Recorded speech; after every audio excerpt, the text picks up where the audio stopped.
waxaanu ku bilaabaynaa dagaalka sokeeye ee dalka Itoobiya. Ra'iisul Wasaaraha ayaa sheegaya in cadawga dhawaan la burburin doono isagoo ku dhawaaqay in ciidamada dawladdu dib u qabsadeen magaalooyin hore looga qabsado fallaagadu ay ka qabsatay. Isagoo ka hadlayay fronta hore ee aaga dagaalka ayaa uu sheegay in jabhadda Tigreega aad loogu laayay dagaalka kadib markii ay dawladdu la wareegtay magaalooyinka ku yaala gobolka Amxaarada.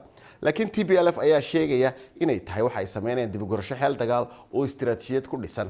Axmed Xaaji Xasan ayaa eegaya dagaalka Itoobiya. dagaalka sokeeye ee Itoobiya sheegashooyin waaweyn ayaa ka imaanaya balse waxba ma kala cadda. markii xoogaga ra'iisul wasaare Abiy Ahmed ay sheegteen inay la wareegeen magaalooyinka muhiimka ah ee Addis iyo Kombolosha kuwaas oo ku yaala wadada muhiimka u ah Addis Ababa wuxuu warbaahinta dawladda u adeegsaday in fariintaas uu gaarsiiyo ciidanka. ilaa hadda guusha aynu gaarnay waa mid weyn. cadawga jab culus ayaa soo gaaray. ciidan TPLF oo badan ayaa isa soo dhiibay. cadawgu waxa uu iska difaaci waayay weerarka ciidamadeenna. laakiin ugu dambayn ujeedkeennu waa in nabad iyo barwaaqo aynu ku soo dabaalno Itoobiya. balse fariimo dhanka Twitter-ka oo isxigxigay afhayeenka TPLF waxa uu ku sheegay in si istiraatiijiyadeed ay uga baxeen deegaanada dawladda ay sheegatay. isgaarsiinta qaybo badan oo ka mid ah dalka ayaa go'an. taasna waxay adkaysay in la ogaado sida dhinacyada ay u kala maamulaan deegaanada iyadoo dagaalka sokeeye ee Itoobiya uu sii xoogaysanayo.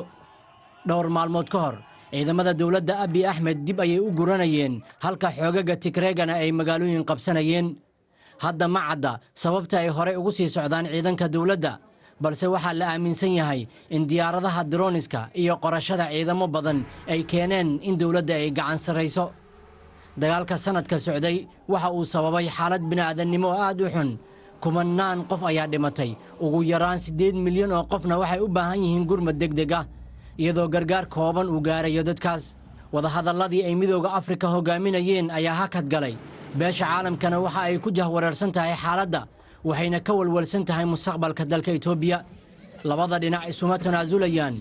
wararka ka soo kordhaya jiida horena waxa ay muujinayaan in dhammaadka dagaalkan uusan dhoweyn.